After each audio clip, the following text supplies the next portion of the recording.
Welcome back, everybody, to Catching You. I'm your co-host, Rusty Ham. With me, my beautiful daughter, Lacie. Lacie, how are you? I'm good. Don't lie, you have a cold. I do, but it's not as bad as my one that I had in San Jose where I was bedridden. Right. Yeah, Jesse gave you this cold, right? He did. Yeah, so we just got back from driving up and down the coast, right, in Monterey. Mm-hmm. You went to the aquarium. How Yep. was that? I mean, I've always wanted to go because of Finding Dory. Yeah, right. Um, and my favorite animal is a shark, so I was looking forward to seeing some sharks, but they don't have as much as I thought they would.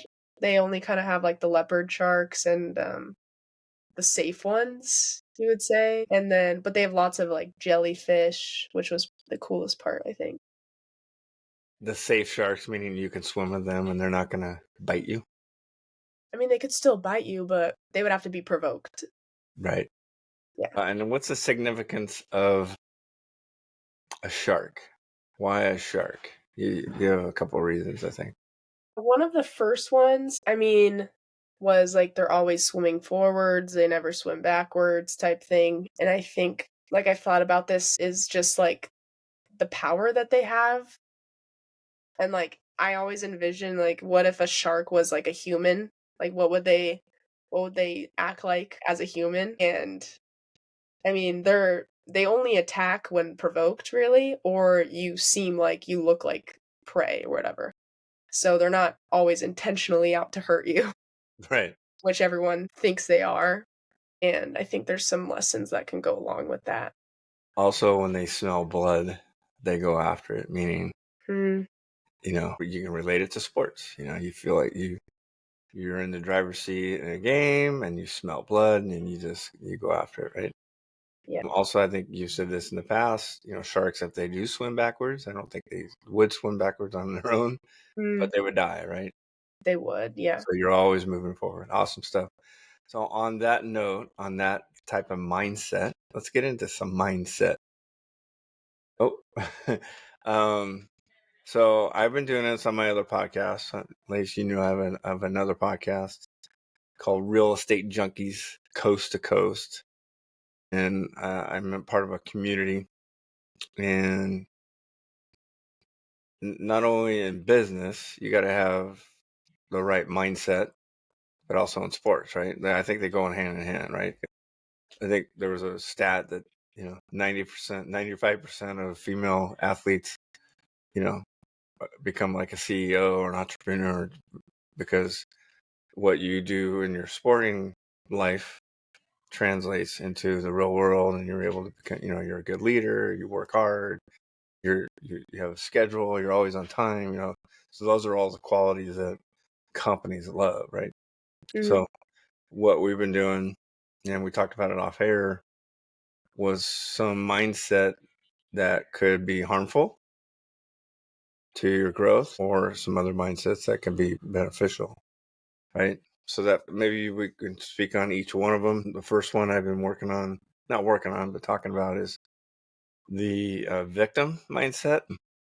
So I don't know if you want to speak on what a victim mindset looks like, or because you are a psychologist. It's very, yeah. It's common, right? It's more of well, the terminology that I've heard is victim complex. Like you have a victim complex. And like there are there's levels to it, I feel like, or like having the victim mindset, like you said, just blaming outside variables for your actions, performance, etc., and not looking internally and seeing what you could have done to prevent something from happening or for you to perform better. Yeah, because there's two different types of victims, right? There's a victim of a crime that is you have no control over, Mhm. right? And then there's the victim mindset, which is what you just said is hypothetically you had a bad pitching outing and all you did is you blamed the umpire for the strike zone, right? There we've are done, which you and I have done in the past. We're like, hey, that umpire was squeezing you. There's that type of victim mindset. There's also, you know, if you go 0 for 5 and the batter blames other people for why they went 0 for 5. Yeah, and you have batters that go 0 for 5 and they'll blame the outside, right? They'll blame their hitting coach or the hitting lessons. They had a horrible hitting lesson. They blame their hitting coach, or they blame a practice. They had live practice, and they blame the pitcher for not tossing up cookies for them. So they'll blame that, right? So having that victim mindset, especially in softball, we're talking softball specifically, but other sports, they can blame the referee, they can blame whoever, the coach, for not giving them the ball in the right situation, right? Having that victim mindset. So that's probably at the bottom of the barrel. Having that victim mindset is probably the worst position you can be, because there is zero growth there. Because if you're constantly blaming others, you're not going to have that growth mindset. You're not going to be growing as a person or as a player, right? The second one is the pessimist. So the pessimist is nothing goes right for him, right? And it's not necessarily you're blaming others. It's just I knew this was going to happen. This always happens to me. How would a pessimist be kind of in softball or in sports? I think of it as from like a pitcher's perspective. Like, say I go in and have a bad game, or like they're just teeing off me, and I come out and my thoughts are like, well, I mean, they always hit off me, or like they always do that, and like they're just gonna keep doing that, and I'm just a pitcher that I'm very hittable. I'm just always very hittable, and Yeah, that's or I knew that was going to happen during my bullpen. Right? I had a terrible bullpen. I knew this was going to happen. Right? Or a hitter, right? They had a bad, batting practice, and then they go into the game. They're like, oh, I'm going to do horrible, right? So it's kind of like a self-fulfilling prophecy, right? I do it in golf. When I'm 100 yards away, I mm, I always say this is the worst yardage for me, because I don't have a club, and I'm not going to do well. And then I get up there and I chunk it, right? And I don't do very well. Uh, so it's having that self-fulfilling prophecy, in a negative way, telling yourself that it's never going to happen. It doesn't happen. This always happens to me. Why does it always happen to me? That type of thing. So then we get into optimist. Now, optimist obviously is better than being a pessimist, right? So you have victim mindset, the pessimist, and then you have the optimist. And the optimist obviously is good because you're positive, right? Things are always positive.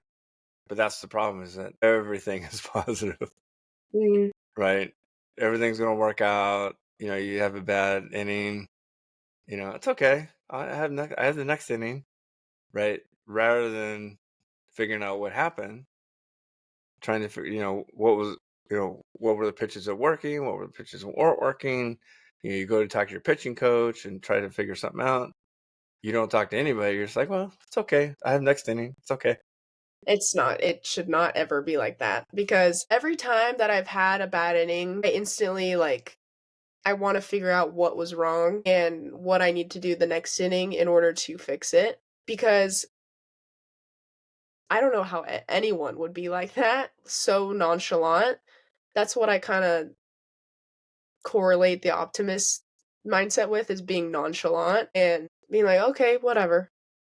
Like it's not whatever. Or like have you heard of like type A and type B people? So there's type A, they lose their wallet.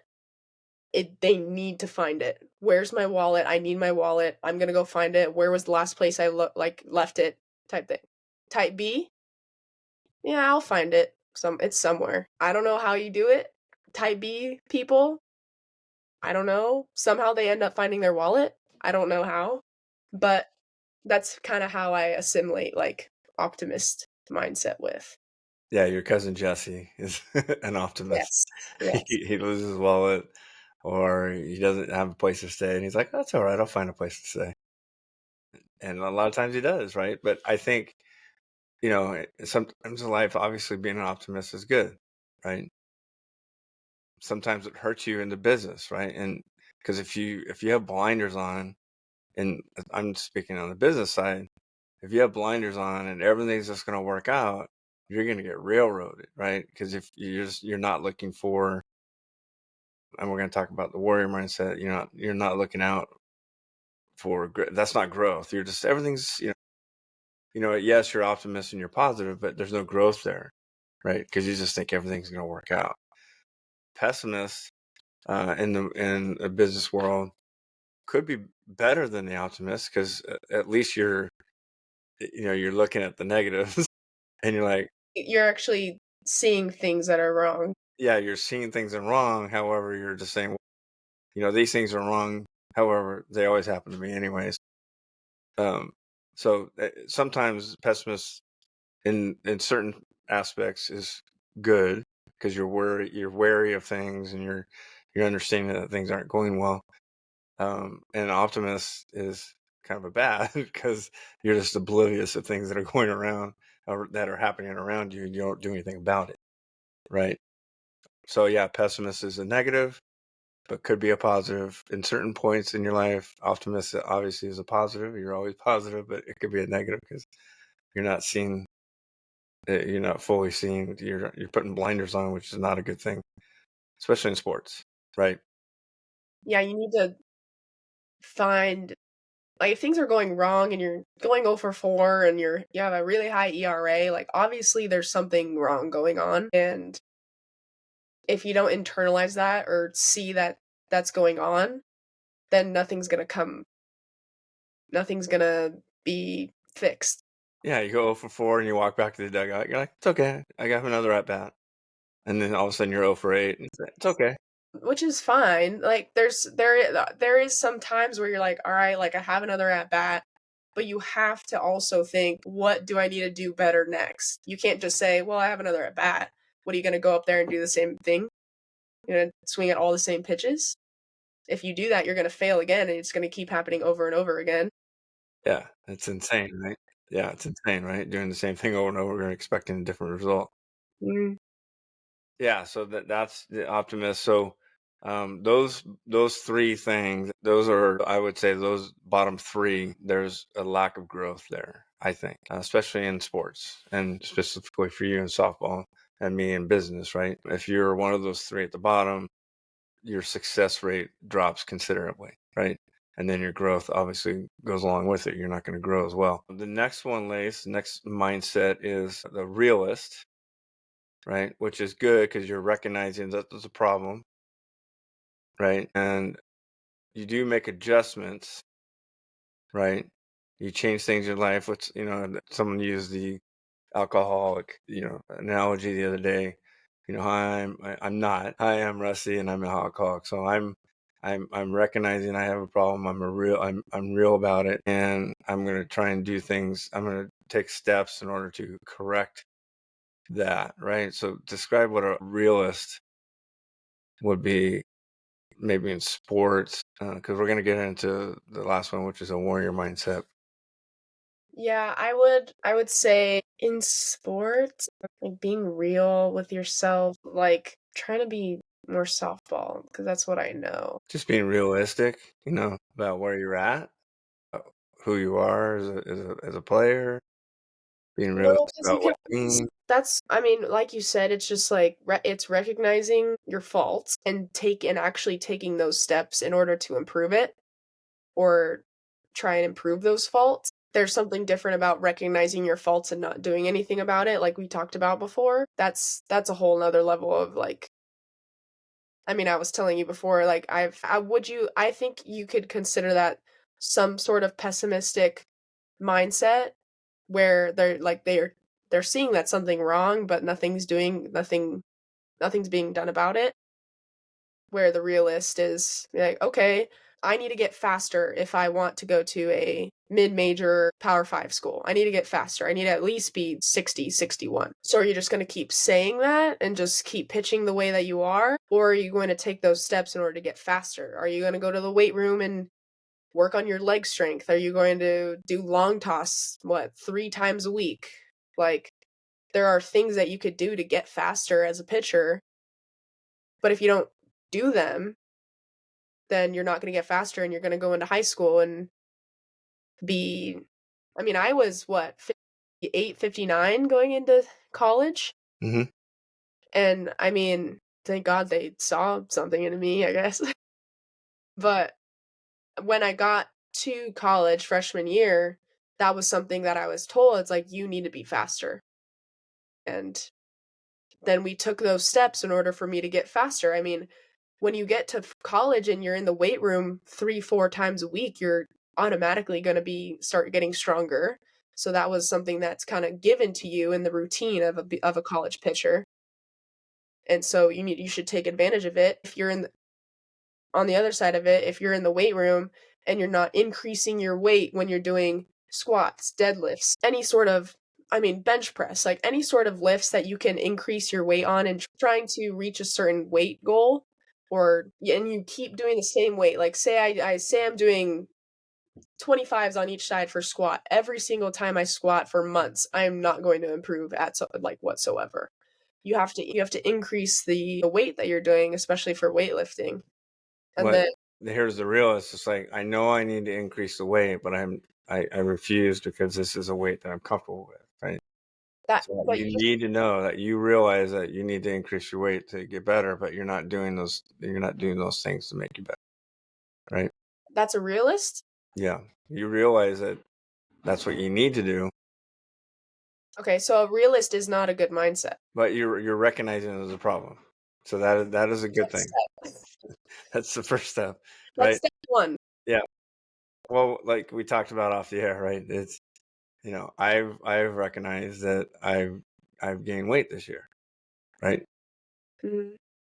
And I'm taking steps. So we're going to get into the next step, which is kind of a warrior mindset. But I recognize but I didn't do anything about it, right? So that is a good thing, because once you get into the next step, then you're going to take those opportunities to grow, right? So yes, realistic, is not is the force. It's way better than the first three, because the first three you're not necessarily realizing or recognizing that there's a problem, but this one you are recognizing the problem, and then there's the opportunity, which we're going to talk about next, is the opportunity to make those changes, which is the warrior mindset, right? So the warrior mindset, and I want you to talk about with Dan Worthit and MindStrong, because I know you said earlier before we were on the air that you're like, I can't pick anything out as far as pitching, but there was a couple opportunities last year, not I think 2 years ago, when you said that you had a bad outing, and then you went to the outfield and you visualized, and you did some visualization and meditating about, visualizing yourself, you know, competing at the highest level and winning, and the next day you came back against Fresno State and you did really well, right? So a warrior mindset is, okay, I recognize I have a problem, and I'm using this problem, and I'm creating an opportunity out of it. And what that opportunity was is I meditated on it. I went and I practiced on my spins all by myself, and you created an opportunity to do other things. So describe a damn worth it, Mm. the beginnings of it, what happened, and then now what are you doing? So Damn Worth It is a company that originated in Oregon State for student athlete mental health, and they started um, branching off into different universities, and we decided to take on a branch at San Jose, and I joined that my freshman year of college. It's like second semester, I think, and I mean, my sophomore year, obviously there is more influence for, or more push for, like, student athlete mental health awareness, and that's kind of when I decided that's kind of what I want to do as a career. So we were just with Damn Worth It until my junior year, and there were some things that we as a branch or a group didn't really align with. Like, our goals were different than what this company wanted.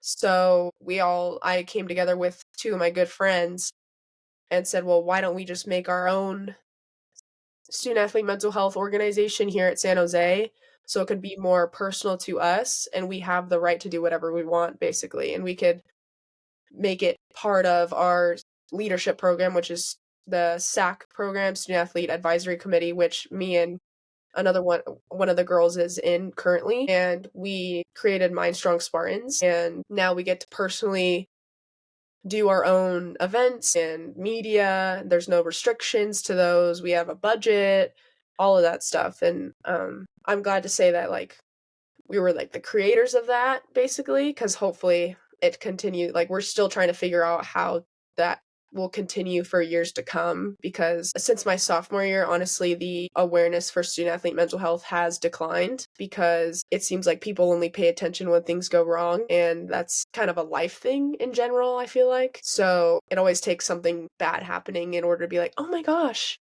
I didn't yeah, let's raise awareness. Like, well, Yeah, no. yeah. There's a shooting, right? And let's gun control. So there was always an awareness after the fact when you're promoting. Hey, let's work on it now, so there isn't an issue. There has to be there. I mean, it has to be continuous. Like resources have to be continuous in order for it to work, and that's what we're trying to push. It's just really hard for the incoming people that are coming into San Jose State. Obviously, they don't really know about it. They were young when the incidents happened my sophomore year, and it's you just have to educate. And I feel like people think it's hard to educate on these areas, but I mean, it's literally just word of mouth most of the time, just talking to each other, and now people go to social media in order to talk to each other, so that's awesome. So that's awesome. So yeah, so let's use those 5 mindsets on how it could have happened if you did those certain mindsets, right? So damn worth it. Obviously, it's a plan word because Oregon State is the Beavers, and Beavers create, they create dams, and then so they put it was a play on words, so damn, and you're damn worth it, right? Meaning mental health wise, you're worth it, right? Because the reason why people unlive themselves is they don't think they're worthy, right? So good play on words there. Mm. So victim mindset, you could have blamed them, right? You could have just said, "Oh, it was, whatever they're doing is horrible. I don't like the way they run their organization. They did this wrong. They did this wrong. They did this wrong. And that's why we're not successful. That's why you're not successful. You're not taking any responsibility for what was going on." Uh, Pessimist is this always happens to me. I always try to do things like this, and it never works out. Mhm. It ends there, right? Optimist is it's okay. You know, things will work out in the end. I'm not worried. Um, Realist is, hey, this isn't working, but you don't do anything about it, right? Mm. Hey, I recognize there are some things we could have done. There's some things that they could have done better, but you didn't you didn't take the steps in order to do something. And then we're at the warrior mindset, which is, hey, here's the problem. There are some things we didn't do. There are some things, like you just said, things weren't aligning. Um, you know, what we were trying to do wasn't aligning what they were doing. What they were doing wasn't aligning what we wanted to do. So what we did is we created an opportunity, and we did it on ourselves. And you created this mind strong thing. So using your situation there, you can tell those 5 steps you created this growth, right? And your legacy, hopefully you can hand down to future people, especially the incoming freshmen. And once you get the incoming freshmen on board, kind of like with you, like the incoming freshman for Damn Worth It at San Jose State was big. Yeah. And then it kind of tweeted out, and then there's a small group that you guys continued. So hopefully you can educate, like you said. And again, it's a stigma, right? Mental health is a stigma. You don't necessarily want to talk about suicide a whole lot because it is depressing, right? But it has to be recognized like, hey, this is why they unalive themselves, because they didn't think they were worthy enough. And this is why we're here. We're here to help you out when you have those mental lapses in your life, right? Yeah, and when I'm in my psychology classes, I mean, COVID had probably the biggest impact on people my age, maybe like 1 to 2 years younger, 1 to 2 years older. Um, and that's when a lot of things started happening within student athlete communities. And it's definitely getting better with people speaking out. Like social media is a good thing in some ways because people find somewhere to speak out about their experiences, which we're actually going to start doing within MindStrong is start interviewing student athletes about their experience Hmm. with mental health and posting about it. So we're going to use social media in that way and hopefully spread some good information. I mean, people won't know about it unless you talk about it, and that's kind of the whole thing that I've been pursuing these past 4 years is like, I mean, I didn't know I had no idea that I was why I was having panic attacks on the mound until people actually started talking about it, and then I started talking about it. So it's like kind of have to speak up a little bit. Yeah, it's like what I said earlier. It's a stigma, right? A lot of times it's if you speak up about it, you're weak, you know. But if they hear somebody that is an equal, you know, a peer to them that is having the same issues, they're like, hey, I'm having those same issues. And then it allows, kind of like you, it allows them to reach out to somebody and say, hey, I'm having the same, you know, mindset issues. And again, it's not kumbaya, right? We've talked about that over and over again. We're not here to, you know, you got to tough things out. There are things that you need to have a warrior mindset, which is find opportunity in the bad, right? I'm doing that right now in my business. I'm finding an opportunity. It's going to be painful in the beginning, but it's going to be very rewarding in the end because I'm gonna create an opportunity out of it. I'm not blaming anybody but myself, and I'm a realist. I'm the reality hit me, and now I'm going to create an opportunity out of that. Awesome stuff, Lace. You got to get out of here. I love you. Love Please you. stay home as long as possible. We have, speaking of catching you, how many catching opportunities do we have left? Do you know? Like Do you have your calendar? Like when's the last like when am I putting the glove in the shrine that you bought me? Friday? This coming Friday? Yeah, I leave Saturday morning. Oh my gosh. I mean, yesterday was probably our last long toss. I don't know if you realize that. My gosh. Okay. Well, I'm gonna start tearing up in a second. Anyway. All right, everybody. We'll catch you guys on the other side. Lace, I love you. Love you. I'll see you in about 30 seconds. Okay. Bye.